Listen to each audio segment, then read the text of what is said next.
السلام علیکم دوستو، پچھلی ویڈیوز میں ہم آپ کو کچھ ایسی باتیں بتا چکے ہیں جو قرآن پاک نے آج سے 1400 سال پہلے مصر کے بارے میں کہی تھی، اور آج جدید ٹیکنالوجی اور ریسرچ کی وجہ سے وہ سچ ثابت ہو چکی ہیں۔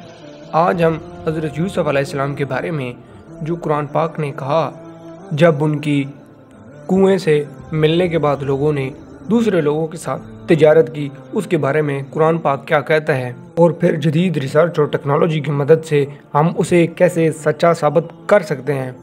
اب قرآن پاک میں ہے کہ اور اس کو تھوڑی سی قیمت محدود چند درہموں پر بیچ ڈالا، اور انہیں ان کے بارے میں کچھ لالچ نہ تھا۔ عربی لفظ محدودات درہم لفظ چاندی کے چھوٹے سکوں کے لیے استعمال کیا جاتا ہے، اور محدودات یعنی کہ ایک لمیٹڈ یا چھوٹی سی مقدار کو کہا جاتا ہے۔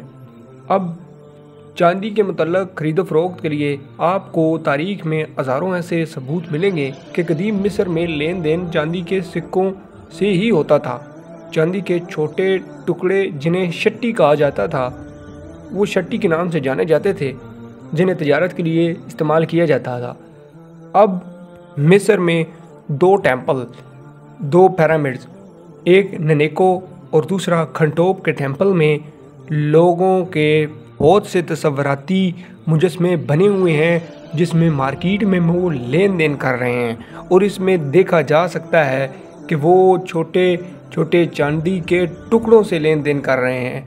مثلا ایک مثال میں کپڑے کے ایک ٹکڑا 6 شٹی کا ہے، اور ان چاندی کے درہموں پر یا چاندی کے شٹیز پر لکھا ہوتا تھا توتن خامون مصر میں ہیلیپولیس کے حکمران، توتن خامون بلائی مصر میں ہیلیپولیس کے حکمران۔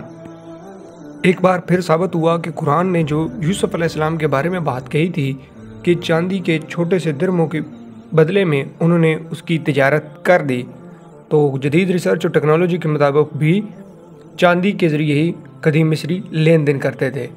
اب ان بڑے پیرامڈز اور ان کی تعمیر کے بارے میں قرآن پاک کیا کہتا ہے اور جدید ریسرچ اور ٹیکنالوجی کیا کہتی ہے۔ قرآن پاک میں ارشاد باری تعالیٰ ہے، خدا فرماتا ہے کہ اے فرعون، اور فرعون نے کہا حامان میرے لیے ایک محل بناؤ تاکہ میں اس پر چڑھ کر راستوں پر پہنچ جاؤں۔ کے مطابق کوئی فرعون ایک بڑا ڈھانچہ بنا رہا تھا۔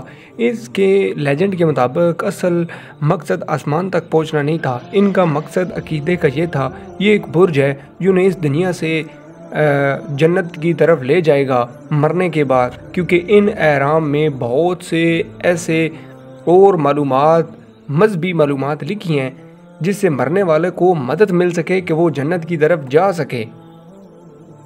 جدید ٹیکنالوجی کے متعلق ہم یہ سوال کرتے ہیں کہ کیا بنانے والے کا واقعی نام حامان تھا؟ اس سے تو ظاہر ہوتا ہے کہ جنت میں جانے کے لیے اس کو بنانے والے کے پاس 2 علموں کا ہونا ضروری ہے، ایک مذہب کا علم اور دوسرا آرکیٹیکٹ کا علم کا ہونا اس کے پاس ضروری ہے۔ جب ہم وہاں سے ملنے والی مختلف چیزوں کا مطالعہ کرتے ہیں تو آرکیولوجسٹس کو ایک اسٹیچو ملا جس کے اوپر کچھ لکھا بھی تھا۔ وہاں کے بڑے پادری جس کا نام توتن خامون تھا، اس کے بارے میں ایک سٹیٹمنٹ اس کے اوپر لکھی ہوئی تھی۔ میں کوئی شک نہیں کہ یہ توتن خامون مصر کے کسی بھی آرکیٹیکٹ سے بہت بڑا آرکیٹیکچر تھا۔ ایسے مجسمے بنائے جو انسانی تاریخ میں کسی نے بھی ہاتھ سے اتنے بڑے مجسمے نہیں بنائے۔ اس کے اوپر جو سٹیٹمنٹ لکھی تھی وہ یہ تھی، میں ایک حقیقی قابل اعتماد اس کے رب کے لیے مفید ہوں جو اپنے مندر کے اندر نیک عمل کرتا ہے۔ اسٹیٹ آف امون پرنسپل چیف آف ورکس ہوتا ہے۔ میں نے گرینائٹ پتھر کے اوبلکس بنائے جن کی چوٹی آسمان تک پہنچ گئی تھی۔ کے اوپر کچھ اور بھی لکھا ہے کہ میں تیسرا پروفٹ یا پیغمبر یا پیغام رساں تھا امون کے لیے 15 سال کے لیے، اور میں دوسرا پیغام رساں امون کے لیے 12 سال کے لیے تھا۔ پھر میں ایک بہت بڑا ہائی پریسٹ پادری یا پھر کچھ کہہ لیں امون کے لیے میں پھر 27 سال کے لیے تھا۔ اس سٹیٹمنٹ جو باقن خمسو کے اسٹیچو پر ملتی ہے ثابت ہوتا ہے کہ جو چیف آف ورکس تھا پیرامڈز کا اس کا نام واقعی ہامون تھا۔ ایک بار پھر قرآن 1400 سال بعد جدید ٹیکنالوجی کی مدد سے سچا ثابت ہوا، جس نے اس وقت سے 3000 سال پہلے ہونے والے واقعے کی تصدیق اپنے اندر کر دی تھی۔